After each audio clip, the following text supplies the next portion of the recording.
शरद पवारांच्या राष्ट्रवादीचे प्रदेशाध्यक्ष जयंत पाटलांना अडचणीत आणण्याच्या सत्ताधाऱ्यांच्या हालचाली सुरू आहेत का असा प्रश्न उपस्थित होतोय।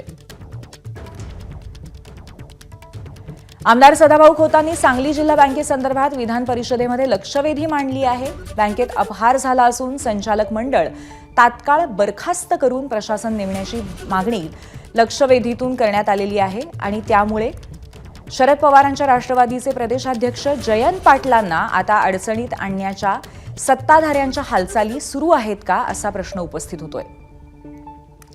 आपले प्रतिनिधी निलेश बुधावले आपल्या सोबत आहेत। निलेश, कुठेतरी आता शरद पवार यांच्या राष्ट्रवादीचे प्रदेशाध्यक्ष कुठेतरी अडचणीत येतील अशा हालचाली, अशी मोर्चे बांधणी सत्ताधाऱ्यांकडून सुरू आहे का असा प्रश्न उपस्थित होतोय। निलेश, पूर्वी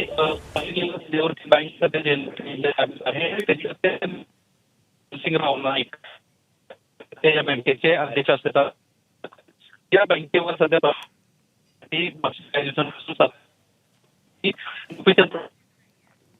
काही दिवसांपूर्वी त्यांना आपला निलेश यांच्याशी संपर्क नीट होत नाहीये, त्यांचा आवाज त्रोटक येतोय। धन्यवाद निलेश, आपण दिलेल्या माहितीबद्दल तुर्तास। बातम्यांच्या विश्वातला सगळ्यात मोठा मंच,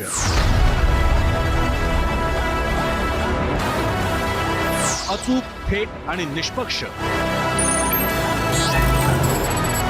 बातम्यांच्या त्याच जगात पुन्हा येतोय आणि घेऊन येतोय चर्चा जनहिताची। नमस्कार, मी प्रसन्न जोशी। आता भेटूया 0 आवर मध्ये सोमवार ते शुक्रवार रात्री 7:56 फक्त एबीपी माझावर। एबीपी माझा, उघडा डोळे बघा नीट।